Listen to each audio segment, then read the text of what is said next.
नमस्कार दोस्तों और प्रिय विद्यार्थियों, आप सभी का जागृति क्लासेस के ऑनलाइन लर्निंग प्लेटफॉर्म पे हार्दिक स्वागत है। लास्ट क्लास में हमने कक्षा 12 के आव्यूह चैप्टर के बारे में हम अध्ययन कर रहे थे। आज हम बात करेंगे उस चैप्टर की पहली प्रश्नावली अर्थात प्रश्नावली 3.1 के बारे में। अब इसमें हम एक एक करके क्वेश्चन देखते हैं। अभी तक हमने जितने भी आव्यूह से संबंधित कॉन्सेप्ट्स देखे हैं, अब उससे आधारित मैंने आपको उदाहरण भी साथ साथ में करवाए हैं, लेकिन आपकी जो किताब के प्रश्न हैं उसकी बारी अब आई है। हम एक एक करके उन प्रश्नों को देखते हैं। तो पहला प्रश्न हम देखते हैं हमारी प्रश्नावली 3.1 का। प्रश्नावली 3.1 में आपको बोला गया है कि एक आव्यूह हमें दे रखी है a बराबर ए आई जे, a बराबर ए आई जे 2x4। हमें बोला जाता है कि a में अवयवों की संख्या ज्ञात करने। तो a में अवयव है ना, a में अवयव जो है वो हमें बताने, ठीक है। अब ये चीज़ मैं आपको पहले ही बता चुका हूँ कि जब किसी आव्यूह का क्रम निर्धारित हो गया है तो उसमें अवयवों की संख्या क्या होती है। मान लीजिए a बराबर ए आई जे, अगर m क्रॉस n होता है तो a में अवयव है, a में अवयव होंगे, a में अवयव होंगे m इंटू n के बराबर। मतलब जो आपको क्रम दे रखा है उसी क्रम का आपका गुणन जो होगा वही उसमें अवयवों की संख्या होगी।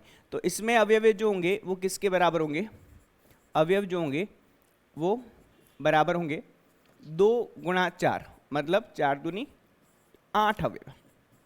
कितने अवयव होंगे, 8 अवयव होंगे, ठीक है। ये चीज आपको समझ में आ गई होगी। अब देखिएगा अगला प्रश्न है, दूसरा प्रश्न। दूसरे प्रश्न में हम बोला गया है कि 4/4 ऑर्डर का हमें एकांक आव्यूह ज्ञात करना है। तो i बराबर 4/4 क्रम का एकांक आव्यूह क्या होगा भाई, 4/4। एकांक आव्यूह में आपको पता होता है 1 0 0 0 0 1 0 0 0 0 1 0 0 0 0 1। तो हमारे दूसरे प्रश्न का जो हल है वो आपके सामने, ठीक है जी।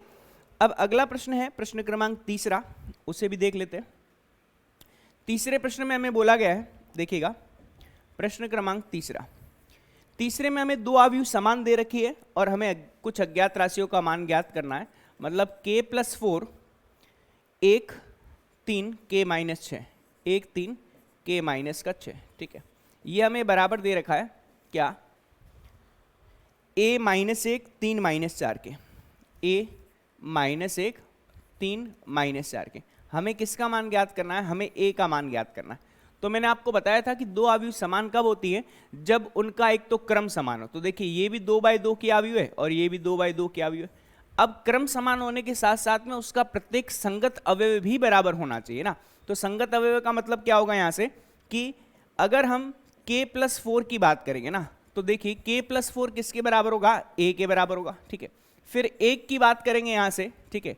तो प्रश्न में आपको दे रखा है 1 और -1 दे रखा है, ठीक है। तो अब यहाँ पे ये ध्यान दीजिएगा, इस प्रश्न में जो है वो गड़बड़ है, क्योंकि 1 कभी -1 के बराबर नहीं हो सकता। तो या तो इसे +1 करो या -1 इसको करो, है ना। क्योंकि संगत अवयव क्या होने चाहिए, हमेशा बराबर होने चाहिए। तो k+4 का मान तो a के बराबर हो जाएगा और प्लस का 1 किसके बराबर, प्लस के 1 के बराबर, 3 के बराबर, और k-6 का मान किसके बराबर, -4 के बराबर। तो हमारे पास k-6 का मान किसके बराबर आएगा, -4 के बराबर। अब देखिए यहाँ से अगर हम हल करें, ठीक है, तो k का मान किसके बराबर आएगा, 6 - का 4, या फिर k बराबर आ जाएगा हमारे पास 2 के।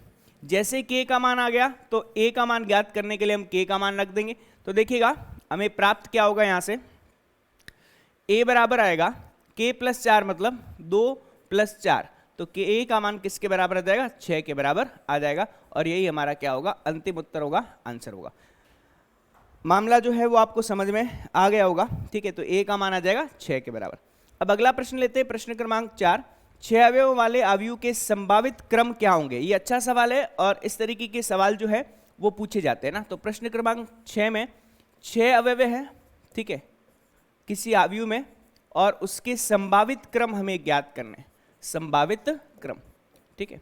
तो कभी भी आपको इस तरीके का प्रश्न पूछा जाए तो हमें क्या करना होता है, हमें इस 6 के गुणनखंड करने होते हैं। तो मतलब 6 के लिए संभावित क्रम क्या हो जाएंगे, एक तो 6 गुणा 1 हो जाएगा, एक 1 गुणा 6 हो जाएगा, एक 2 गुणा 3 हो जाएगा, और एक 3 गुणा 2 हो जाएगा। तो ये सारे के सारे क्या होंगे, उस आव्यूह के संभावित क्रम होंगे। यह 1 अंक का प्रश्न पहले भी पूछा जा चुका है और आगे भी पूछे जाने की संभावना रहती है।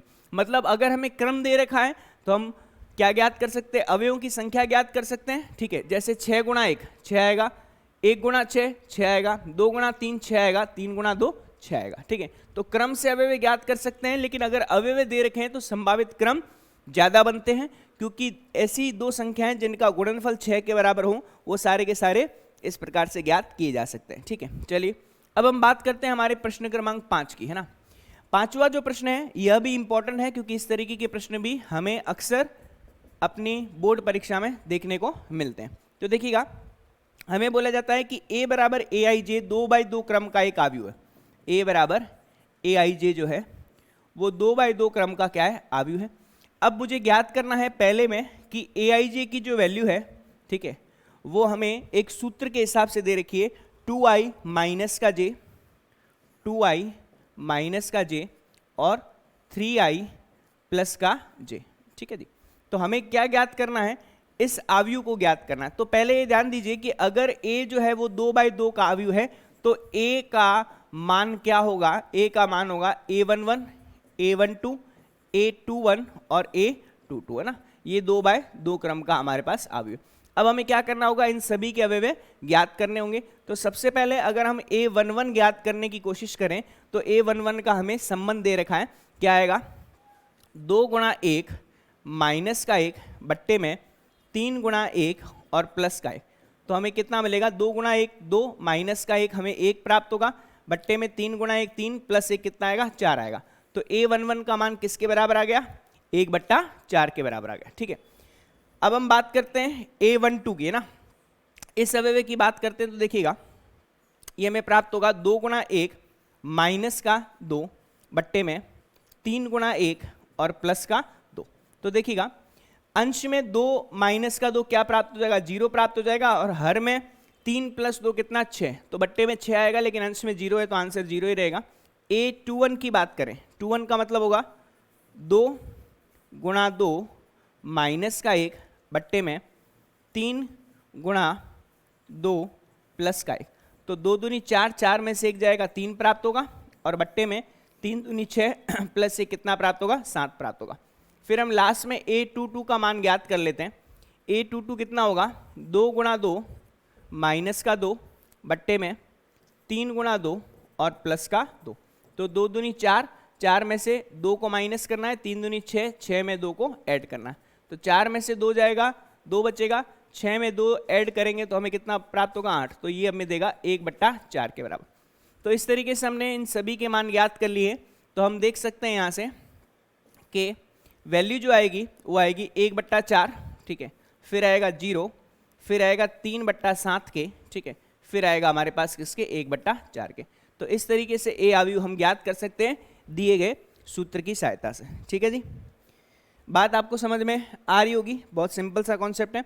अब इसका दूसरा और तीसरा भाग इसी कॉन्सेप्ट पे है, तो आप इसको सॉल्व कीजिएगा ताकि आपकी प्रैक्टिस भी हो जाए। मैं प्रश्न क्रमांक 6 करवाता हूँ, है ना, 6 करवाता हूँ यहाँ से प्रश्न। 6 प्रश्न में देखिएगा हमें क्या बोला गया है, 6 प्रश्न भी इसी प्रकार का ही है। ठीक है, 6 प्रश्न में हमें बोला गया है कि एक आव्यूह ए है जिसका क्रम 2/3 का है। ए बराबर ए आई जे है और इसका क्रम जो है वो 2/3 का है। ठीक है, 2/3 का मतलब क्या होगा कि इस आव्यूह में कितने अवयव होंगे, इसमें 2 पंक्तियां होंगी और 3 स्तंभ होंगे ना। तो 2 पंक्तियां मतलब हमारे पास a11, a12, a13, ठीक है, a21, a22 और ये आएगा a23। टोटल 6 अवयव आ गए। अब हमें इसमें संबंध जो दे रखा है वह हमें संबंध दे रखा है क्या, कि a बराबर हमें ए आई जे दे रखा है, और ए आई जे का मान जो है वो हमें किस संबंध से संबंधित दे रखा है, वह प्रश्न में दे रखा है। वो दे रखा है 1/2 2i माइनस का 3j, 1/2 और मॉड में 2i माइनस का 3j दे रखा है। ठीक है, चलिए अब हमें क्या करना है, इन सभी के मान ज्ञात करने। सबसे पहले हम a11 का मान ज्ञात करेंगे। तो a11 कितना आएगा, 1/2 2 गुणा 1 माइनस का 3 गुणा 1। ठीक है, तो देखिएगा 2 गुणा 1 2 प्राप्त होगा और माइनस का 3 तो माइनस का 1, और हमें प्राप्त होगा 1/2 और मॉड में माइनस का 1। तो मॉड में कोई राशि होती है तो वो ऋणात्मक वो है तो धनात्मक हो जाती है, तो 1/2 आ जाएगा। फिर हम बात करेंगे A12 की, है ना, तो 1/2, 1/2 का मतलब है 2 गुणा 1 माइनस का 3 गुणा 2, ठीक है।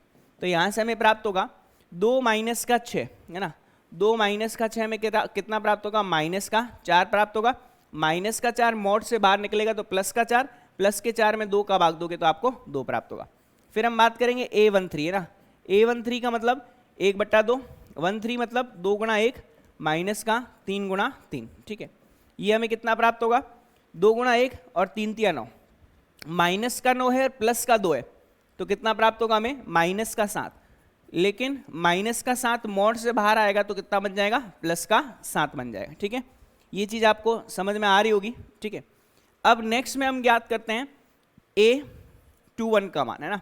A21 का मतलब क्या होगा, 1/2, 21 है तो 2 गुणा 1 और माइनस का 21 है ना, तो 2 गुणा कितना आएगा, 2 आएगा, ठीक है, और माइनस का 3 गुणा कितना, 1 आएगा, ठीक है। तो ये माइनस का 3 है और प्लस का 4 है ना, तो 1/2, यहाँ पर प्लस का 1 बचेगा, प्लस के 1 का मॉड प्लस का 1 ही होता है। फिर हम बात करते हैं A22 की ना, तो ये प्राप्त होगा 1/2, 2 गुणा 2 माइनस का 3 गुणा 2, ठीक है, बराबर 1/2, 2 दूनी 4 है, 3 दूनी 6, तो हमें प्राप्त कितना होगा, माइनस का 2, तो हमें माइनस के 2 का मॉड प्लस का 2 होता है और 2/2 कितना प्राप्त होगा, प्लस का 1। फिर लास्ट में A23 का मान 1/2, 23 मतलब 2 गुणा 2 माइनस का 3 गुणा 3, ठीक है। तो ये 2 गुणा 2 कितना आएगा, 4 आएगा, 4 माइनस का 9, तो हमें कितना प्राप्त होगा, माइनस का 5, तो हमें मिलेगा प्लस का 5/2। तो इस तरीके से हम ये सारे के सारे अवयव निकाल लिए। अब इन अवयवों को इनके निश्चित स्थान पर हम रख देते हैं, ठीक है। तो देखिएगा, पहला अपने पास आएगा 1/2, फिर आएगा 2, फिर आएगा 7/2, फिर आएगा हमारे पास कितना, 1/2, फिर आएगा हमारे पास कितना, 1, और लास्ट में कितना, 5/2। तो इस तरीके से किसी आव्यूह के संगत अवयवों को हम क्या कर सकते हैं, ज्ञात कर सकते हैं, इसमें कोई दिक्कत वाली बात नहीं है, ठीक है। अब अगला प्रश्न देखते हैं इस प्रश्नावली का, प्रश्न क्रमांक 7वां, ठीक है। आसान आसान से सवाल है, कोई ज्यादा मुश्किल वाली बात नहीं है। प्रश्न क्रमांक 7 में हमें बोला गया कि दो अवयव अगर बराबर है तो ए और बी के मान हमें ज्ञात करना है, ठीक है। If two matrices are equal then find the unknown value of A and B. A plus B 2 7 A B, ठीक है। फिर इधर दे रखा हमें माइनस का 3 और 4, माइनस का 3 और 4, ठीक है।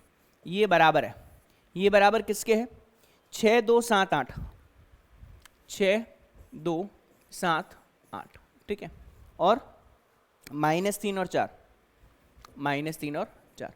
तो हमें ज्ञात करना है ए एवं बी के मान, किसके मान, ए एवं बी के मान हमें ज्ञात करना है। अब सिंपल सी बात है कि ए और बी के मान ज्ञात करने हैं, तो ए प्लस बी का मान किसके बराबर आएगा, 2 के बराबर आएगा, संगत अवयव बराबर, ठीक है।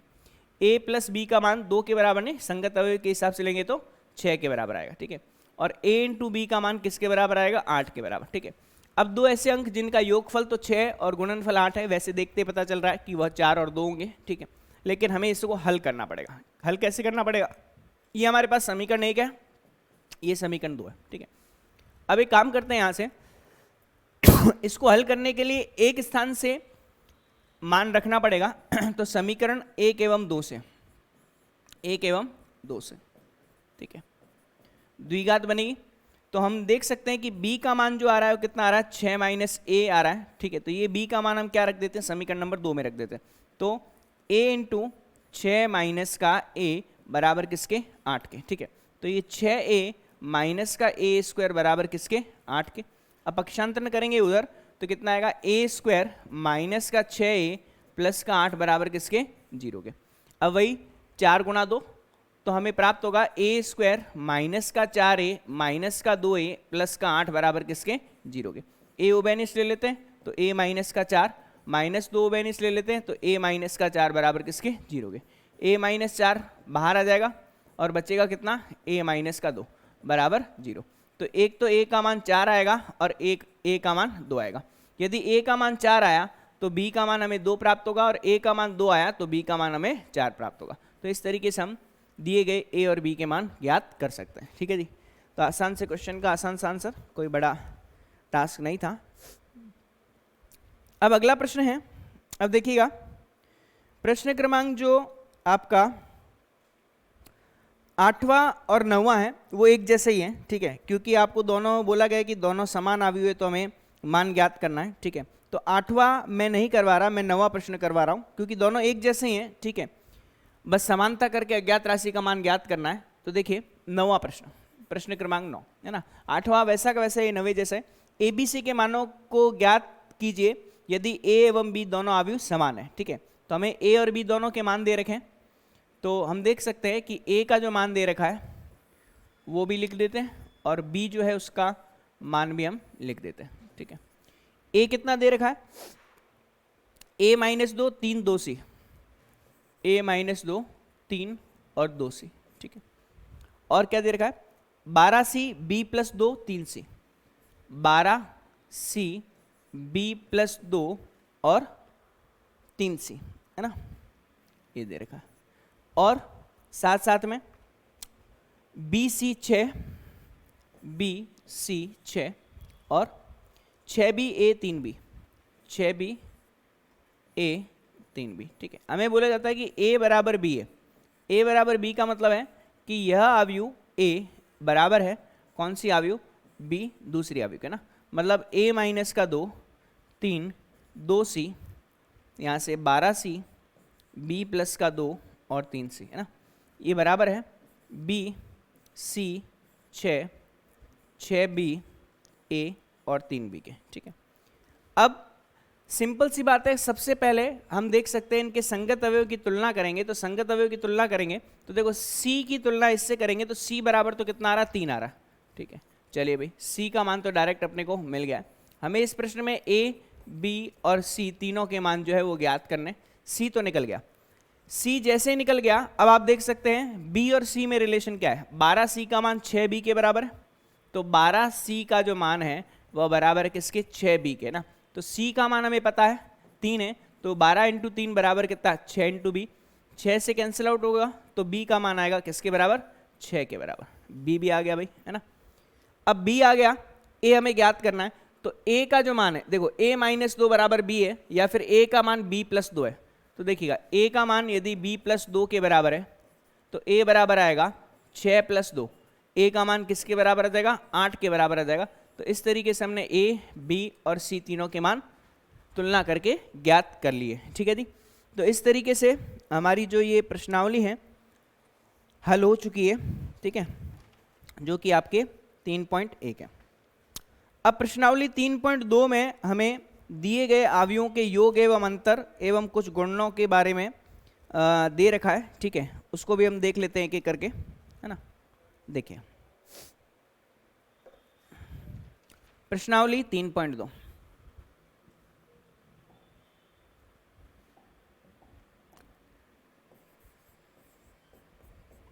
प्रश्नावली 3.2, ठीक है। 3.2 में एक एक करके क्वेश्चन देखते हैं। सबसे पहले हमें पहला प्रश्न दे रखा है, उसमें A का मान दे रखा है, A बराबर हमें दे रखा है कितना, -3 2 1, -3 2 1, फिर बोला गया है 1 -4 7, 1 -4 7, ठीक है।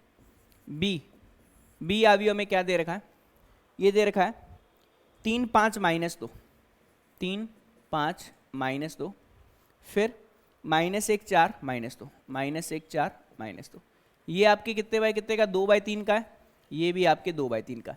तो आव्यूहों का योग एवं अंतर के लिए उनका क्रम जो है वो समान होना चाहिए। तो A + B ज्ञात करना है। A + B का मतलब है कि A में हमें B को जोड़ना है, ठीक है। अब वही A में B को जोड़ना है तो -3 2 1, 1 -4 7, यहाँ से आएगा 3 5 -2 -1 4 -2। अब इन दोनों को हम जोड़ देते हैं, ठीक है। जोड़ेंगे तो भी अपने पास 2/3 क्रम का आव्यूह आएगा। -3 में 3 जोड़ेंगे 0 आएगा, 2 और 5 कितना प्राप्त होगा, 7, 1 में -2 जोड़ेंगे तो -1, 1 -1 जुड़ेगा तो 0 आएगा, -4 और 4 जुड़ेगा तो 0 आएगा, 7 में -2 जोड़ेंगे तो +5 आ जाएगा। वैसे ही अब हमें इसका अंतर ज्ञात करना है, ठीक है। तो A - B, A ये रही आव्यूह और B सेम टू सेम यही आव्यूह, ठीक है। ये अपने पास आएगा -3 2 1, 1 -4 7, 3 5 -2 -1 4 और -2, ठीक है। अब इनका हमें अंतर ज्ञात करना, अंतर भी आपके पास 2/3 का ही अवयव आएगा। देखिए -3 और -3 तो ये प्राप्त होगा -6, 2 -5 तो प्राप्त होगा -3, 1 -2 तो +3, 1 -1 तो +2, -4 और -4 तो कितना प्राप्त होगा -8, 7 -2 तो कितना आएगा +9। तो इस तरीके से हमने a + b और a - b के मान ज्ञात कर लिए, तो इसमें कोई दिक्कत वाली बात नहीं है, ठीक है। यहां तक आपको समझ में आ गया होगा। अब देखिएगा इसका प्रश्न क्रमांक 2। प्रश्न क्रमांक 2 में हमें बोला गया है a + b और a - b के मान दे रखे हैं, ठीक है। प्रश्न क्रमांक 2 में 2 अवयवों का योग दे रखा है और 2 अवयवों का अंतर दे रखा है, ठीक है। तो योग और अंतर क्या दे रखा है देख लेते हैं। 2 अवयवों का योग दे रखा है -7 0 2 -5, -7 0 2 -5, ठीक है। फिर दे रखा है 3 -2 0 3, 3 -2 0 और 3, ठीक है। अब हमें ज्ञात करना है कि वो अवयव क्या होगी। तो अब सिंपल सी बात है, ये 2 समीकरण हैं, इनको एक बार हम क्या कर देते हैं जोड़ देते हैं ना। जोड़ेंगे तो क्या होगा, ये कैंसिल आउट हो जाएगा। तो 2a का मान किसके बराबर आएगा, इन दोनों के योग। -7 में 3 जोड़ूंगा तो -4, 0 में -2 जोड़ूंगा तो -2, 2 में 0 जोड़ूंगा तो कितना आएगा 2 आएगा, -5 में 3 जोड़ूंगा तो -2। ये 2a का मान आया, तो a का मान कितना आएगा 1/2, 1/2 मतलब इसका आधा, आधा मतलब -2 -1 1 और -1। तो हमें क्या प्राप्त हो गया, हमें a प्राप्त हो गया, ठीक है। a प्राप्त हो गया तो b प्राप्त करना है, क्योंकि हम जानते हैं कि a + b का मान किसके बराबर है, -7 0 2 और -5 के बराबर है, ठीक है। तो b का जो मान आएगा वो -7 0 2 और 5 -a के बराबर। a का मान अभी हमने ज्ञात किया, ठीक है। -2 -1 1 और -1, अंतर ज्ञात कर लेते हैं, कितना आएगा -7 और -2, माइनस कितना हो जाएगा प्लस हो जाएगा, तो ये -5, 0 -1 प्लस का 1, 2 का 1 मिलेगा, -5 और -1, तो हमें कितना प्राप्त होगा -4 प्राप्त होगा। इस तरीके से a और b के मान हम ज्ञात कर सकते हैं यदि 2 समीकरण हमें दे रखे हो तो, ठीक है जी। तो यहाँ से मेरे हिसाब से आपको कोई दिक्कत नहीं होनी चाहिए, ठीक है। और इसके पश्चात हम देखते हैं हमारा अगला प्रश्न। a और b 2 अवयव दे रखी है, तो c हमें ज्ञात करना है, जहां पर a + 2b + c का मान 0 है। 0 मतलब हमारे पास 0 अवयव है, ठीक है जी। देखते हैं अगला प्रश्न। प्रश्न क्रमांक 3, ठीक है। तीसरे प्रश्न में हमें a का मान दे रखा है, ठीक है, और b का मान दे रखा है, ठीक है। देखिए कैसे, a दे रखा है हमें 1 2 3 3 1 -1, 1 2 3 3 1 -1, ठीक है। फिर 2 1 -1 1 2 0, 2 1 -1 1 2 0, ठीक है। हमें बोला जाता है क्या कि a + 2b + c का मान, a + 2b + c का मान बराबर है 0 अवयव के, 0 के नहीं 0 अवयव के, ठीक है। क्योंकि अवयवों का योग एक अवयव ही देगा, ठीक है। 0 अवयव के बराबर है, इसका मतलब हम इन सब के मान रख देते हैं। देखिएगा कैसे, a का मान रख देता हूं 1 3 2 1 3 -1, है ना। जैसा प्रश्न बोल रहा है वैसा हमें करना है। 2 गुणा 2 1 1 2 -1 0, ठीक है, प्लस का c का मान हमें ज्ञात नहीं है, तो c एज इट इज रखते हैं, बराबर 0 अवयव। 0 अवयव का मतलब है 0 0 0 0 0 0। इन सभी का क्रम वही रहेगा ना। काफी बार क्या होता है कि इन सभी का क्रम आप में से किसी एक को पूछ लिया जाए कि ये अवयव दे रखी है, a का क्रम क्या होगा, तो a का वही क्रम होगा जो b का होगा, b का वही होगा जो c का होगा, c का वही होगा जो 0 अवयव का होगा, ठीक है। तो सभी के क्रम क्या है, सभी के क्रम है 3/2, सभी के क्रम 3/2 है। तो जो c अवयव आएगी उसका क्रम भी 3/2 का होगा। अब ध्यान दीजिए, इन दोनों को हल करना है, ठीक है। तो सबसे पहले एक में मैं 2 गुणा 2 4 जोड़ूंगा, 2 गुणा 2 4 प्लस 1 कितना आएगा 5 आएगा। फिर 3 में जोड़ूंगा 2 गुणा 1, तो 3 प्लस का कितना 2 कितना आएगा 5 आएगा। 2 में मैं जोड़ूंगा 2 एकम 2, तो कितना आएगा 4। फिर 1 में मैं जोड़ूंगा 2 दूनी 4, 2 दूनी 4 प्लस 1 कितना आएगा 5 आएगा। फिर 3 में मैं जोड़ूंगा 2 गुणा -1, तो 3 में -2 अगर ऐड करूंगा तो कितना मिलेगा प्लस का 1, ठीक है। फिर 2 गुणा 0 0 और -1 ऐड करूंगा तो -1। अब ये प्लस का c है, ठीक है, बराबर हमारे पास कितना 0 0 3/2, ठीक है। अब हमें जब c का मान ज्ञात करना है तो c हमारे पास क्या आएगा, यहां से c हमारे पास आएगा, इस अवयव का पक्षांतरण करेंगे तो c बराबर आएगा हमारे पास किसके 0 - c अवयव। 0 - c अवयव का मतलब क्या होगा कि 0 माइनस का 5 मतलब -5, मतलब सभी के चिन्ह परिवर्तित करो, -5 -4 -5 -1 और +1, तो ये हमारे पास c अवयव आ जाएगा और यही हमारा अंतिम उत्तर है। क्योंकि पक्षांतरण करके माइनस करेंगे 0 में से तो सभी के चिन्ह जो होंगे वह परिवर्तित हो जाएंगे, ठीक है जी। तो मेरे हिसाब से ये मामला आपको समझ में आ गया होगा, ठीक है। अब अगला प्रश्न देखते हैं, प्रश्न क्रमांक 4, ठीक है। प्रश्न क्रमांक 4 देखते हैं। उससे पहले मुझे आपको आव्यूह का गुणन बताना होगा, ठीक है। तो आव्यूह का गुणन भी देख लेते हैं, उसके पश्चात हम प्रश्न क्रमांक 4 देखेंगे।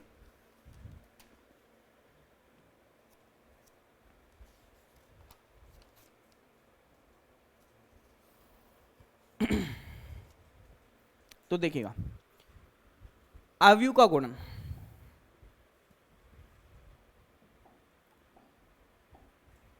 दो आव्यूहों का गुणन,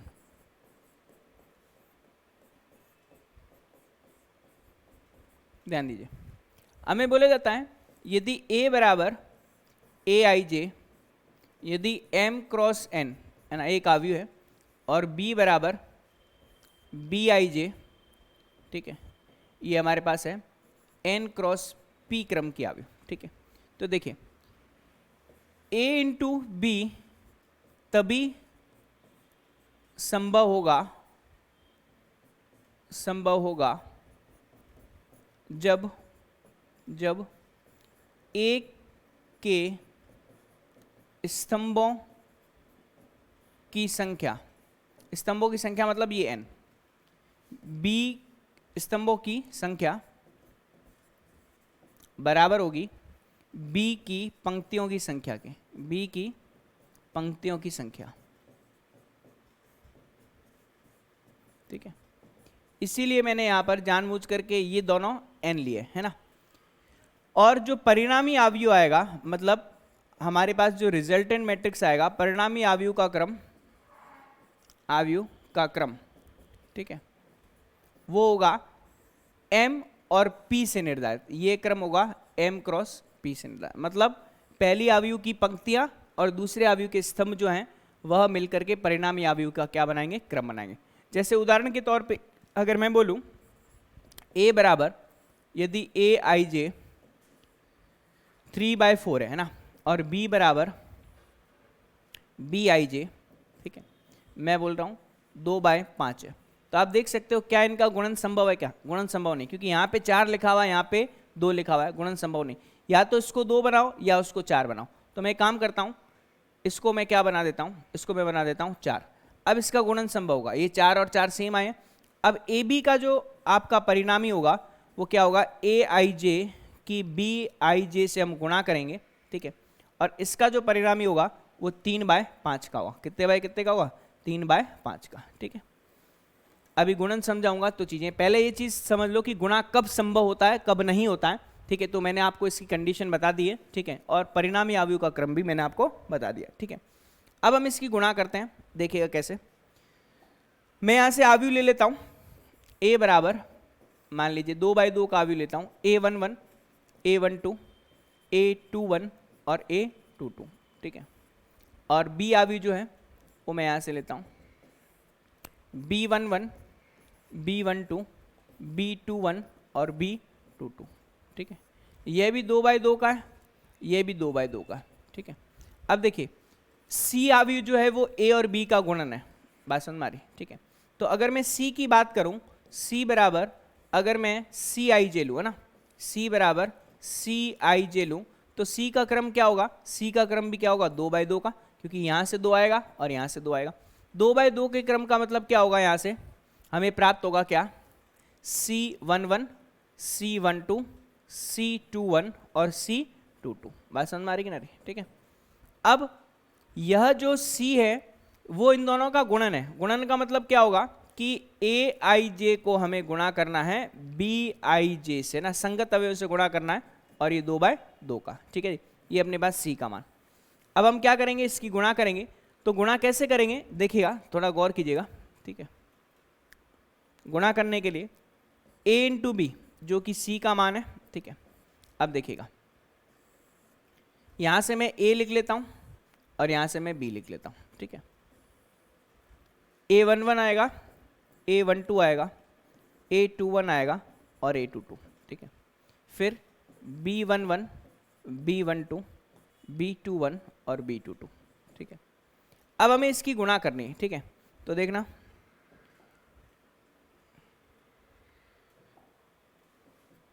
अगर हमें इसकी गुणा करनी है तो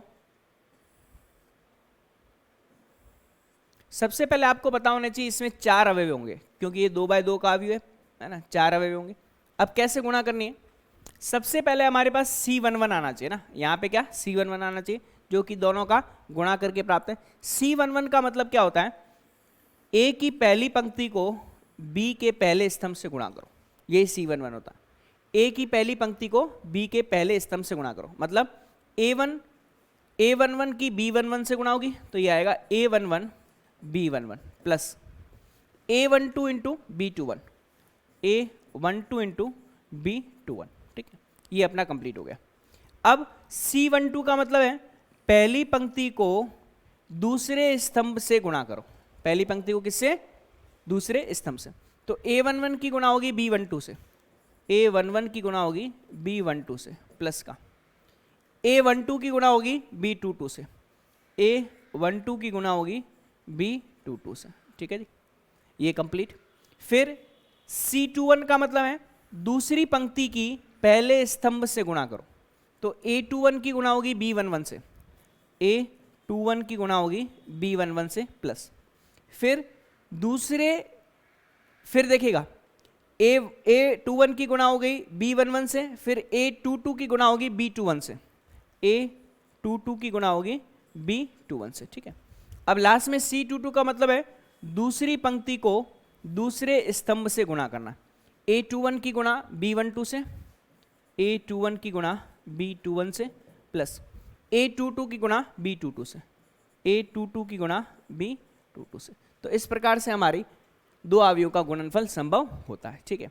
अभी बताऊंगा आपको, एक एग्जाम्पल लेते हैं, उससे आपको क्लियर हो जाएगा, ठीक है। मैं मानता हूं यहां पर A बराबर अपने पास है 2, 1, 5, 4, है ना, ये 2/2 क्रम का अवयव है, ठीक है। B हमारे पास है 1, 2, है ना, और